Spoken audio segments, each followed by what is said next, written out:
Okay, salam alaikum, shabab. Welcome all to the class again. I hope you had a good weekend.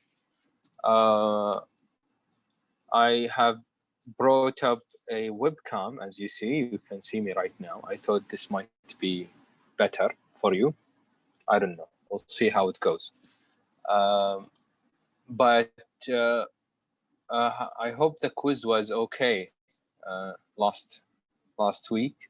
We are supposed to have a quiz this week, but I think based on the calendar next week, we don't have any quiz. And the week after, we should have a midterm. So maybe we can have it probably lecture 19, which is the 23rd of October. That's no, 13th of October, I mean. So I will also send you the announcement for the what are we going to do with the project as well. Okay. Right. So let's get started with the lecture. If we can finish chapter, we will finish chapter 5 today, and hopefully we can give you some introduction about chapter number 4. Quick introduction. Now, what do we want to do is let's go over this problem again. We started it last week on Thursday. So what this problem is saying is we want to compute the factor of safety based on the distortion energy theory for the locations A and B. And I hope you can see A and B over here on the screen.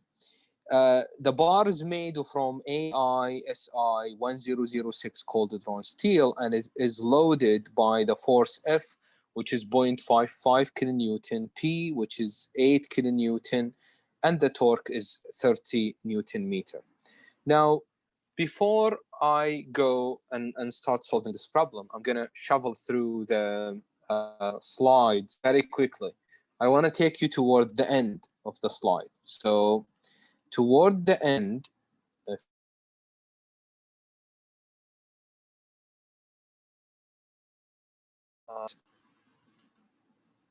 yeah.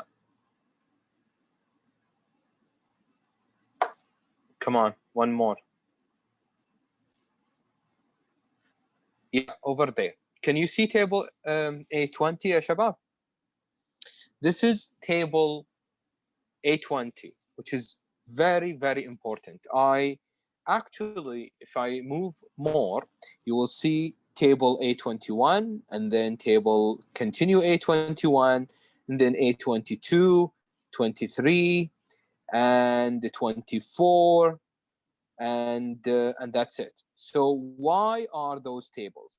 Well, table A20, and basically you will use it a lot from now on, because we will never speak of only stresses and strains. No strains, I mean stresses. It is now always related to material. And if you look on this table, although I had to make this table a little bit small, maybe too much small, and you may not be able to see very clearly, but if you look, the steel that we talked about in the problem is 1006, and it is steel.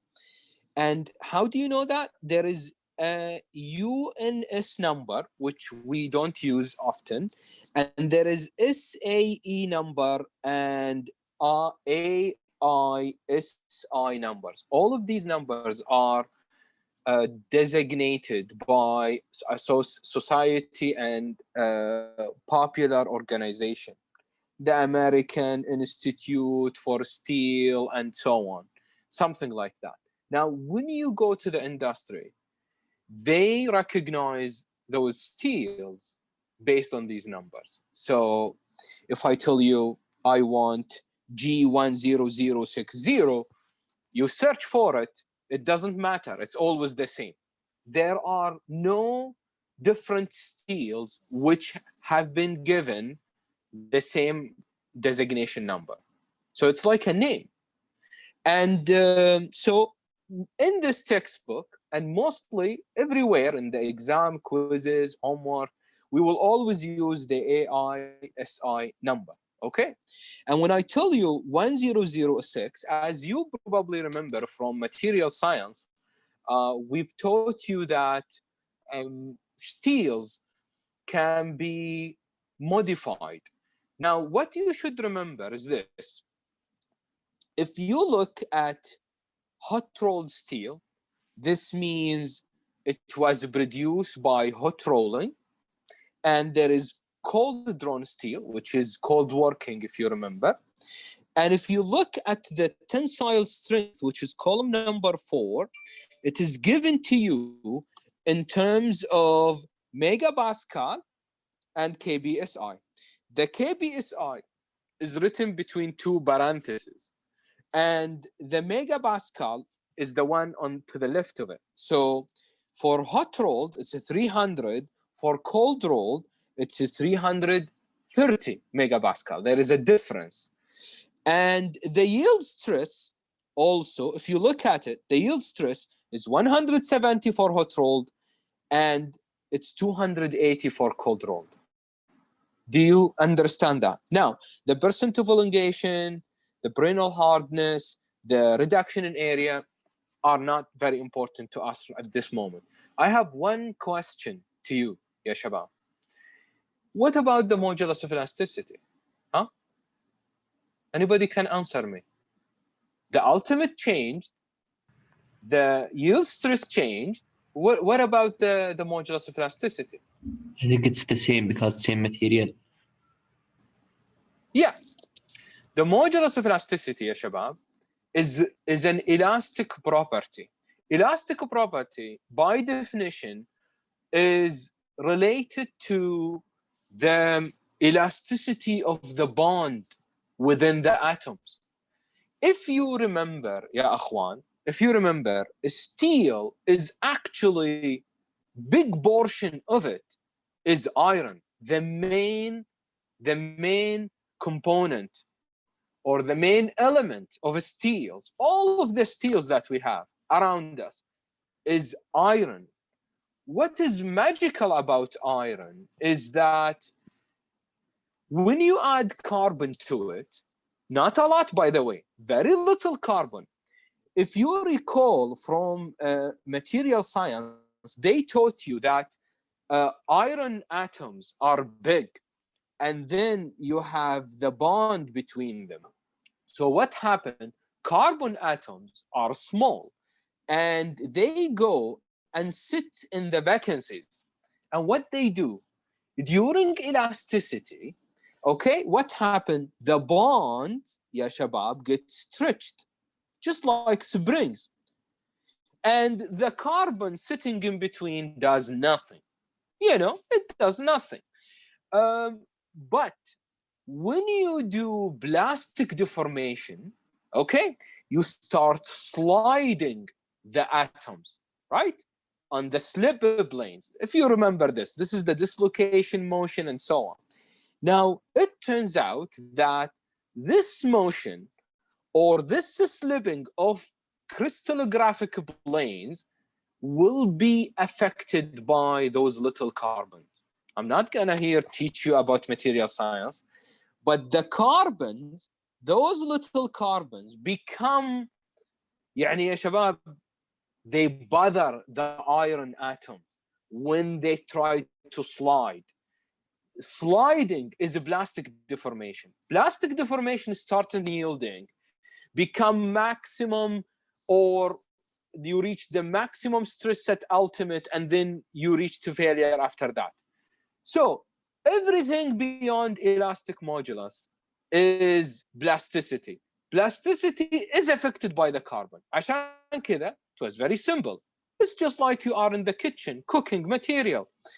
You put carbon, you put nickel, you put chrome, you put other, and you get different alloy. Why steel is so popular?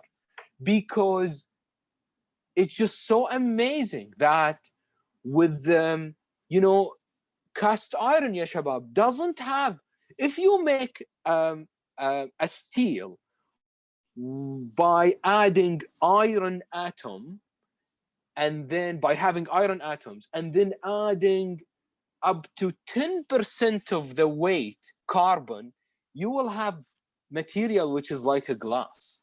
It becomes so brittle and hard. It's not useful. You can't machine it.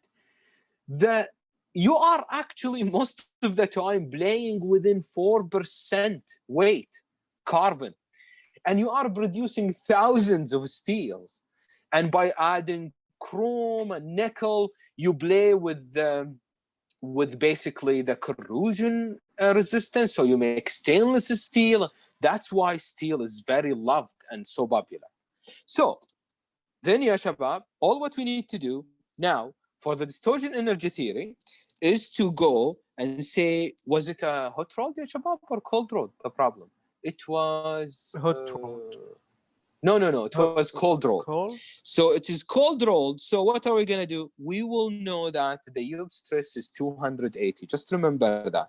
280 megapascal. Okay, let's go back to the problem. Let me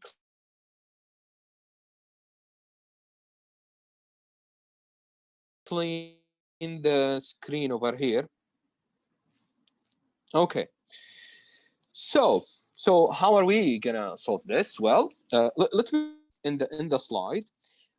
First of all, this force is going to create tension in the top, compression in the bottom, and will create zero bending stress in the middle of the cross section. Also, the same force, this force F, will create a transverse shear tau equals to VQ over IT, okay? And it is 0 at the top, 0 at the bottom, and maximum in the middle.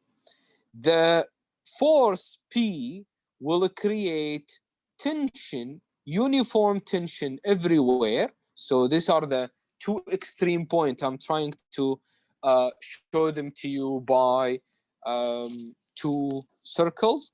And the torque, okay, will create maximum shear, which is tau equals to TR over J around the circle of the bar. So let's go now and see how are we gonna solve this out. So what are we gonna do? We will start with point A. Okay, point A, if you remember, it's on the top, on the surface.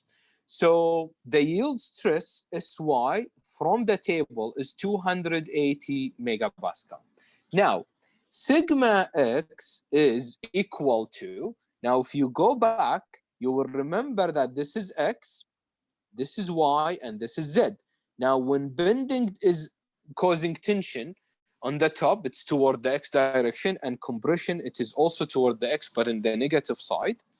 So I will have sigma X, which is, I'm gonna write down an equation I just want you to get familiar with, which is 32 FL divided by D cubed.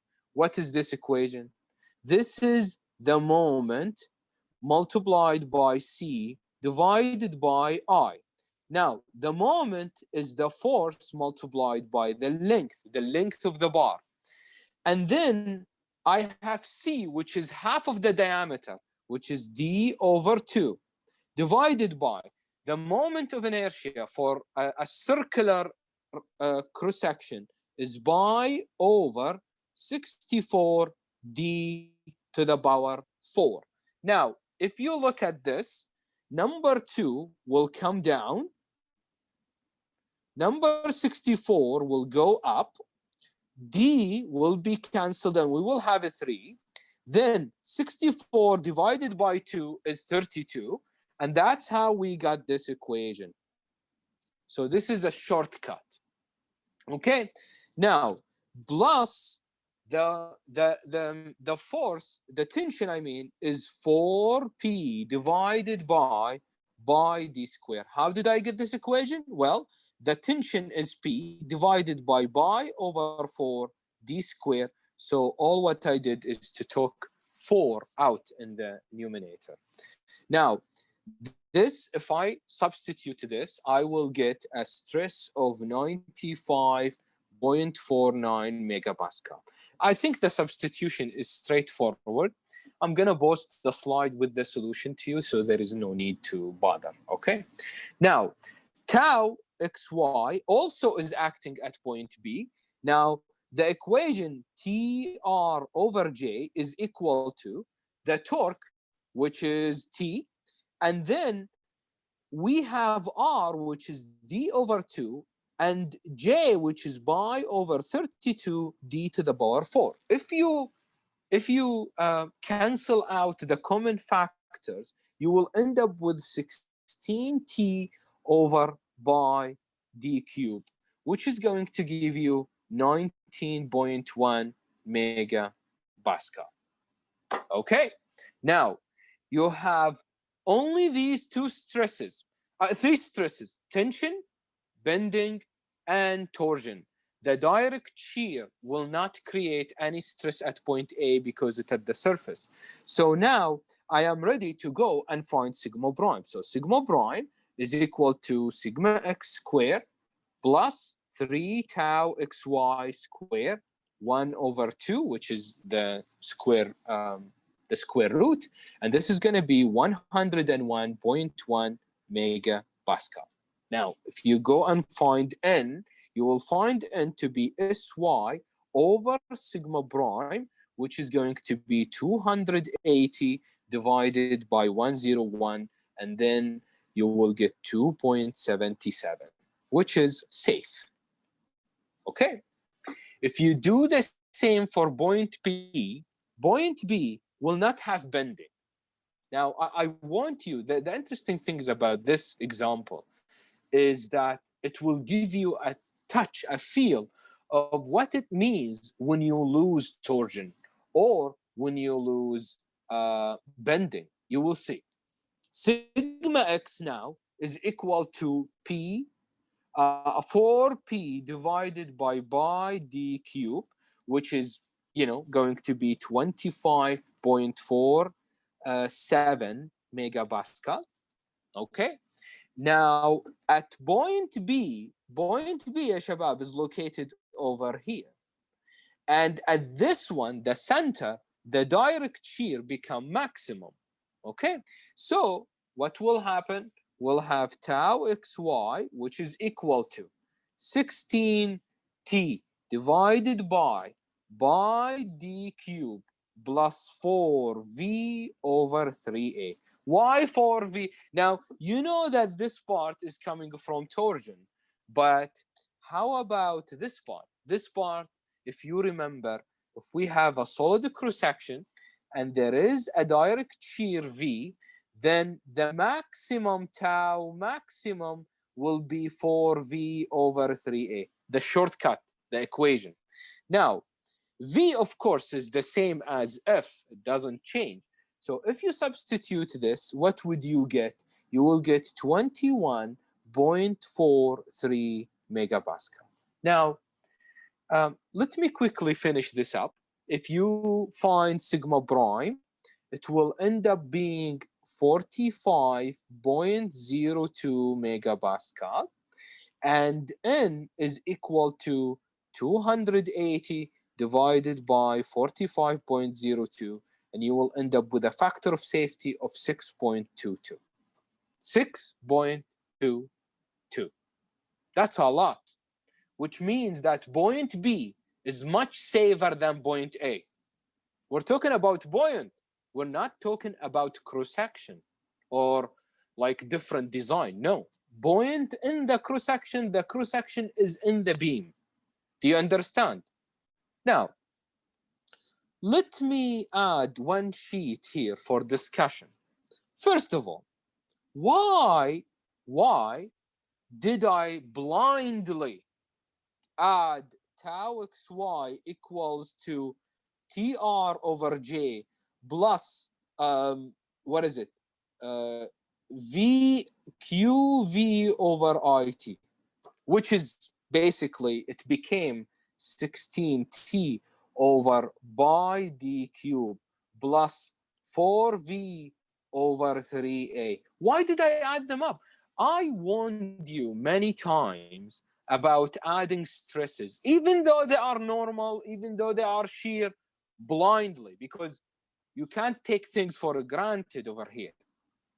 So let me show you why. If you look at the cross section like this, torque will cause distribution, and let's like this, it's circular.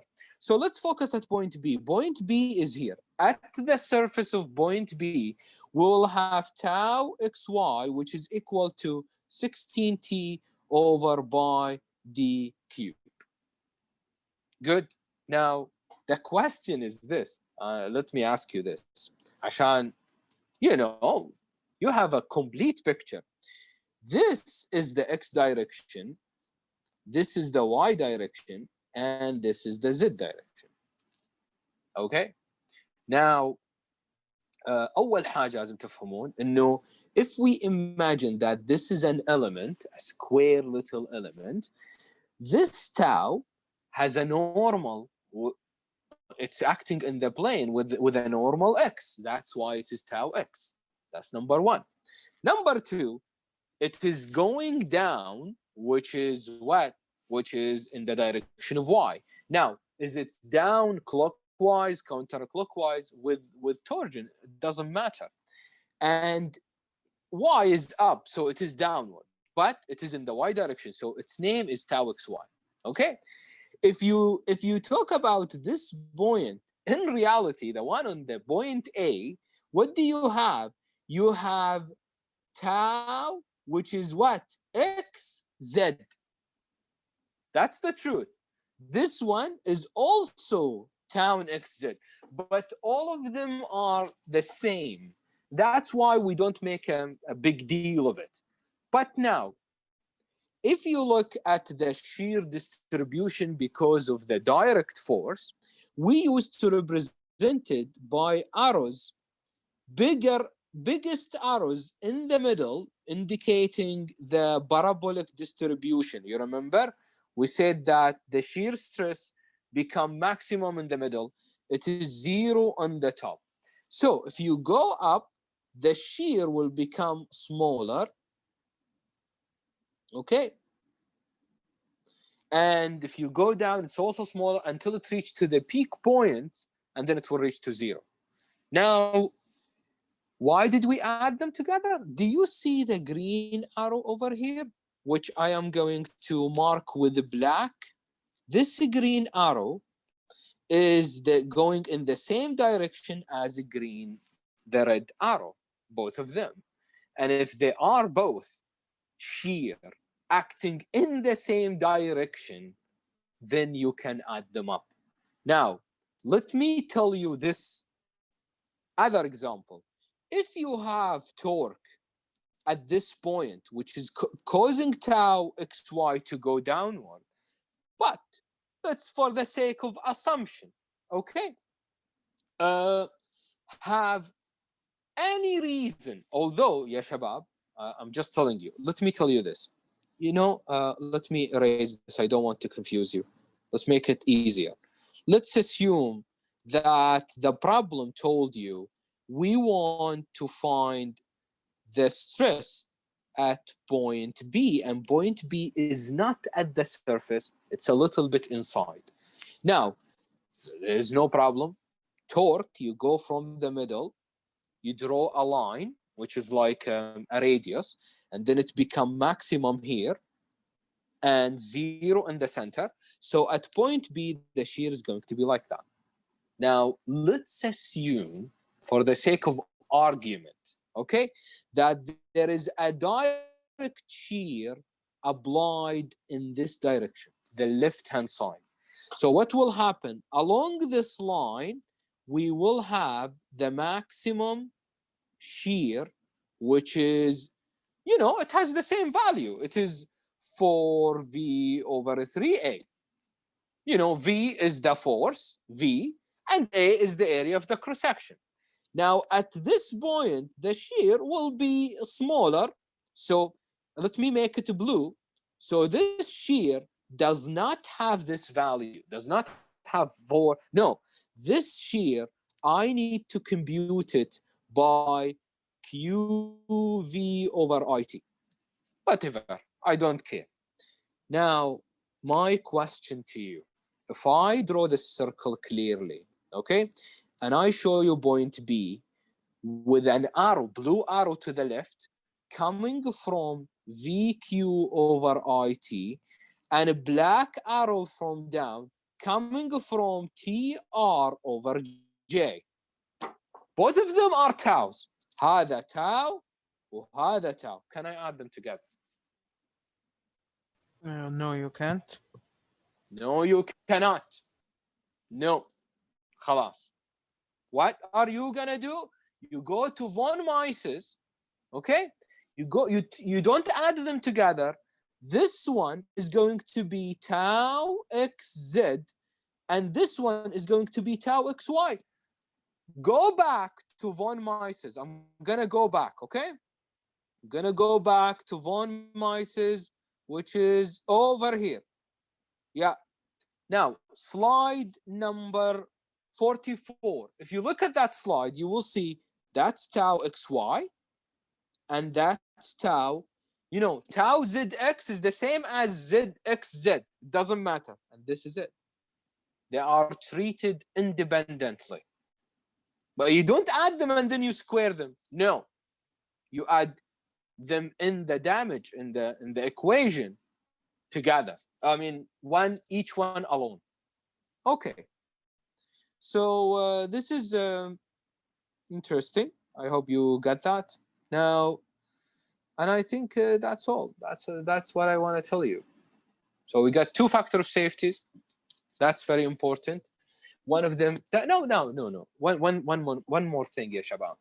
If you go back to the equation, to point A, ya shabab, has sigma x, which is 95 megapascal. هذا لما كان في tension and bending. When we have only tension, okay, how much was the bending stress? It was 25 megapascal only, which tells you that nearly 70 something of megas were coming from bending. Also, if you look, the shear stress at point A, how much was the shear stress at point A? The shear stress tau xy at point A was 19.1 megapascal. When we added the direct shear, tau xy at point B was how much? It was 21. Can you believe that? How lame. كم أضفنا؟ 2 megapascal only. 2. Remember this, ya akhwan. In this chapter, we will ask you to find all stresses. If they are 0.1, if they are 0.5, if they are 500, I don't care. Because if you miss them, it means you don't understand. But I want you to learn that there are dangerous stresses. Whenever they exist, the stress magnitude or the von Mises stress or the equivalent stress shoot high. These 2 stresses are the bending as a normal and the torsion as a shear. The remaining does not have that significant effect. Okay, akhwan? All right. But as I told you, you must calculate them. Even if it is 0.001, I don't care. Because we need to know that you understand that these stress exist. Do you get me? Now, but of course, look, whenever there is bending, you will see that the factor of safety is 2 point something. Bending, the factor of safety went to 6. So, by the way, you will never get a design. I mean, maybe today by artificial intelligence and additive manufacturing, you will be able to design something where the factor of safety is the same every point. In the end, instead of having a round cross-section, you might have a very weird looking cross-section. That's how we think the technology will improve design. That's why whenever you look at any talk or new conferences about technology, additive manufacturing, artificial intelligence, you will see that the skeleton of car, of machines become so weird. It's like a net where there are places have big bar, there are places have little bar. And the reason is this, is that you can optimize your design as far as you machine it. Before, ya shabab, we cannot machine complex geometries. We don't waste our time. But now, if we are going to print them, maybe we can print something very weird. But in the end of the day, we make the dream a very light structure, which is as strong as the old classical structure. Do you get that? Okay. Now, the next topic that we will talk about is the brittle material. خلصنا مع ductile material. Okay. So now let's go and talk about the brittle materials. Now, brittle materials, ya akhwan, as you probably remember, are those class of materials. The best thing is to imagine a glass. That's the best thing. So brittle materials behave like this. If you apply stress, force, then they will go elastic. They might take, load up to a certain point, and then they may show yielding. Sometimes they don't even show yielding, and then they break. Now, not only this, brittle materials, ya shabab, are basically known to be really strong in compression, really strong. And they are a little bit weak in tension. One good example about this, ya shabab, is concrete. Concrete can take really, really compressive load. However, the concrete is very bad in tension. That's why, ya shabab, when we make columns in the structures, what do? We make them out of concrete. But since the columns are oriented in the position where there is bending, what do? Yeah, Faris, you want to say something? We support it with the steel. Yes, we put steel bars. We put steel bars, and it is very interesting, It's like you cannot imagine that this dead concrete can talk. But actually, they will make a deal. Steel بيقول أنا فزعتي هنا موجودة إذا if there is tension. Any tension, I will take care of it. Just relax. Will concrete will say, if there is compression, just leave it on me. I'll take care of it. That's basically a very nice trick. Okay. So the brittle column Moore theory is among the theories that we are going to study. Actually, we're going to study, I think, 2 theories. As you look over here, what do we see? We see the 3 cases again for the Moore circle. The first one is this. When we have a Moore circle which is under tension, okay? So we know that the third principle is 0. Now, if this is sigma A, this is sigma B. When we are in tension, we are in big trouble with the brittle material. So our eyes are always watching the maximum load. So what are we going to do? We are, first of all, not going to use yield. Surprisingly, some brittle material doesn't have yield stress. They don't. You fall, and then it breaks. So there is no yield stress. So from where should I divide the, I take it and I substitute 0? I can't. So what do we deal with the ultimate? They usually reach an ultimate value, and then boom, they break. Okay. So what are we going to do? We will focus on sigma A, not to reach SUT. What is SUT? Remember, S is the strength, which is the property of the material. U refers to the ultimate, and T refers to the tension. Good. Now, And then what do? We say sigma A equals to SUT divided by N, which means if I want to find the factor of safety N, I need to divide SUT by sigma A. But what is sigma A? Well, put tau, sigma, another sigma, go and calculate the principal stress, find the maximum one, and then divide SUT by that principal. If you get 1 or below 1 or more than 1, you will know how are you with respect to safety.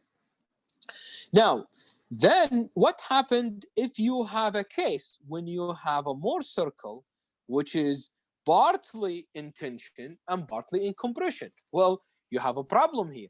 You have two material properties. One of them is SUT and the other one is SUC. So logically, what should you do?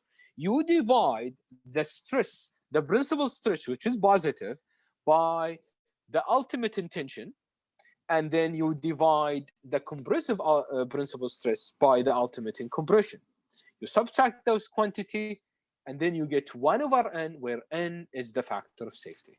If you have the entire Mohr circle in compression, all what you need to worry about now is sigma b, because even compression can cause failure. So did you reach to the ultimate in compression? So that's the third relation.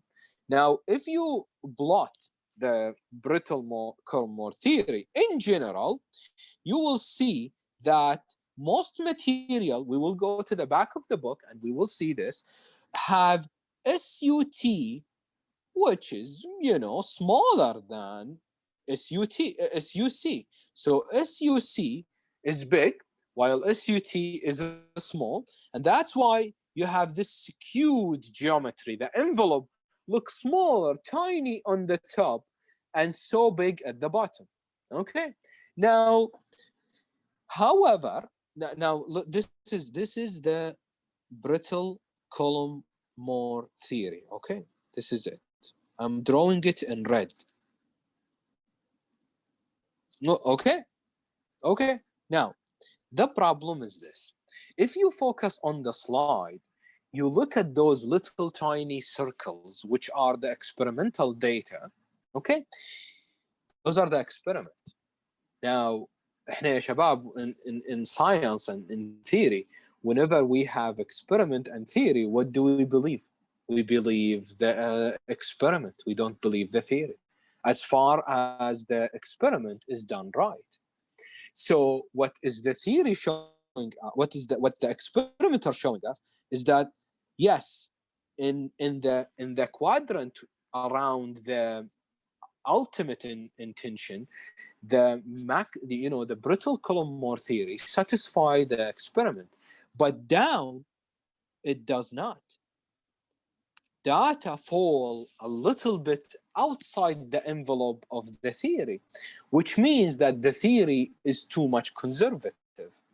It tells you if you are here, look ya shabab, if you are here, the theory is telling you are failed, but you are actually not. You are just at the failure point. So what happened? The theory was modified. How? Well, look, for the condition when you have a Mohr circle like this is sigma A and this is sigma B. This is the modify theory. Okay, we call it the modify Mohr theory. Or you have the Mohr circle, one part in the tension, the other part in the compression. However, the absolute value of sigma B over sigma A is less than or equals to 1, which means that A is way bigger than B. Do you understand? Such that the value, the ratio is less than 1, then you should use the same theory as before. Nothing changed. Nothing. Now, however, it says that if the theory is like this, where the Mohr circle is like this, such that, look what happened. The ratio sigma B over sigma A is greater than 1. What does this mean? It means that sigma B يا شباب is way bigger than sigma A, right? صحيح sigma A في positive and sigma B in the negative, but when you take the absolute value, you will have a ratio. Now, the more circle is shifted toward the left, then you should use a different equation, which is this one, which is SUC minus SUT multiplied by sigma A divided by SUC multiplied by SUT, and then minus sigma B over SUT, which is equals to 1 over n. The third one is still the same. So the first equation and the third equation are the same as the Coulomb-Moore theory, but the middle one is the modified one. Now, by doing this, what happened? You will have the theory. Now I will draw the new theory, the modified theory. It will go like this. Look, which will agree better with the experiment. طبعا احنا وش نبغى نسوي؟ نبغى نجيب ثيري يا شباب تتوافق مع الاكسبيرمنت، لا تصير كونزرفتيف ولا تصير نون كونزرفتيف، غير متحفظه ولا تصير متحفظه، نبغى انسان معتدل، you know, just in the middle. Now, and then we can multiply by the factor of safety to make our design safer. Do you understand this? So now let's have a quick example and then we'll take the attendance, okay? The component of stress at highly stress point on a mechanical part are sigma x, which is equals to 6 KSI, and tau xy, which is equals to 10 KSI. For this state, what is the suitable gray cast iron alloy for this part? One point, Shabab, I want to discuss with you.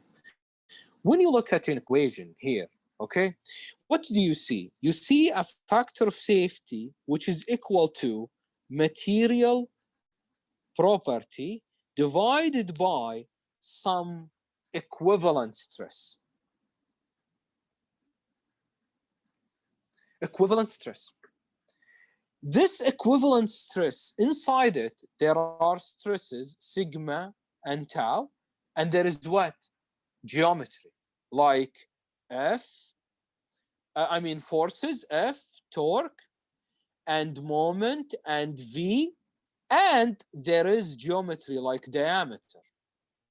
So, if I want to design something, I want to know how much is the diameter which is safe. You tell me the factor of safety, you tell me the material property, and I solve for D, and I get you the diameter, which is going to make your design safe. If you want to know the safe load, you give me the diameter, you give me the material property, you give me N, and I will find you the safe load. If I give you the diameter, the load, and the factor of safety, for example, and I want to know a safe material, then this is when we ask you about selection of material. Selection of material is a big topic in the industry. Do you understand? So in here, we were asked about finding a proper material. So let me quickly tell you what are we going to do. We'll find sigma 1, which is equal to 6 divided by 2 plus the square root of 6 divided by 2 square plus 10 square, which is 13.4 KSI. Then sigma 2, which is 6 divided by 2 minus the square root of 6 divided by 2 square, and then 10 square, which is the shear, and you will get minus 7.4 KSI. Now, when you do this, what do you do? If you use the brittle Coulomb-Moore theory, for example, then we have the condition for a Moore circle, which is in between the positive and negative. So sigma A divided by SUT minus sigma B divided by SUC is equals to 1 over N. Now, look what happened over here. I will assume that the factor of safety is equal to 2. ليه؟ إذا قال لك make me a design, you know, the best choice is probably 2, 3. since there is no constraints. Okay, let's make it 2. You can use 1.5 if you want, but you want something safe. Now your problem is this: you know 2, you know now, which is the factor of safety. Now what you don't know, you know sigma B and sigma A. I'm gonna come to you, ya Ali, but you don't know SUT and SUC, and both of them are unknown. So what do? You go by trial and error. You go table A24, and you will find gray cast iron. You select the first one. If you select the first one, it will give you SUT and SUC. You substitute them in the equation, and you find, did you get N, which is equal to 2 or greater or less? If you get it less, then what do? You move to the next one. That's what's trial and error. You need to make a good guess and check whether you are going to get a good value or not. Do you understand? So if you use the maximum, the modify more theory, you will be in the condition when sigma A is greater than 0 and sigma B is less than 0, but sigma B divided by sigma A is less than or equals to 1, which means based on that theory, you should use sigma A is equals to SUT over N. Again, you can go and find any material, substitute it ultimate, and find N and see if N is safe or not. Okay? دكتور إذا أنت تفتقر ثانون the absolute value, which is less than 1. Okay. Sigma B is less than 1. Sigma B is oh no, you're right. greater ثانون. No, it's okay. Sigma B is 7.4 divided by 13, so it is less than 1. I have to start taking the attendance, ya akhwan. So please turn on your webcam. And inshallah, this is the end of this chapter. Next class, inshallah, we'll start chapter number 4.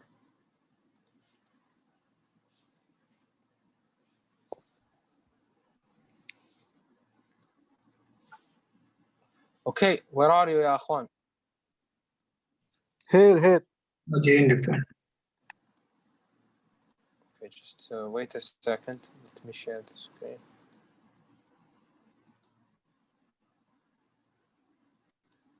Okay, Faisal.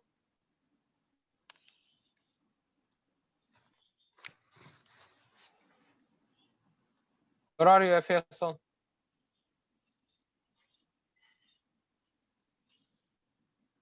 Okay, يوسف. موجود دكتور. حياك الله. حمد. موجود دكتور. اوكي، علي القحطاني. موجود يا دكتور. اليوسف موجود دكتور. ماجد العباد موجود. and حسين العلي. okay, I see you. محمد موجود. محمد, where are you? موجود. محمد. oh okay, I see you.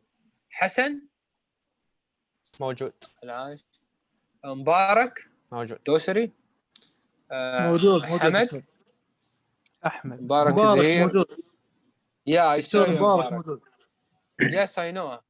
أحمد موجود. زهير علي. موجود I دكتور. saw. okay, and معجب. موجود دكتور.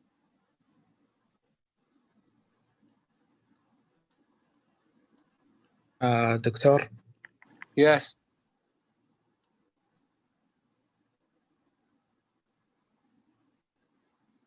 دكتور بس سلطان. انا no. خلاص كمل التندس. هلا دكتور. معجب is here. I see you معجب. okay. سلطان الحربي. موجود يا دكتور. عبد الله. موجود. and سلطان. موجود. روشان. موجود. فارس. are you here? عبد الرحمن. موجود يا دكتور. خالد عتيبي. موجود دكتور. خالد اوكي. عبد الله العوفي. موجود. فارس قحطاني. موجود يا دكتور. ثابت. موجود دكتور. علي. موجود دكتور. هاشم. موجود. ماجد. موجود. محمد. موجود يا دكتور. احمد سلطان. موجود دكتور. زين. مشعل. موجود ديامي. دكتور. موجود. وليد. موجود دكتور. عند محمد. موجود طارشين. عبد الله. موجود دكتور. احمد. موجود. So we only have فيصل ابو سهل. ابو شال يس دكتور. اللابتوب حقي غيرته. طيب فارس. It's okay. Don't worry about فيصل. فارس. خلاص يا شباب. Then we'll see you then next class إن شاء الله.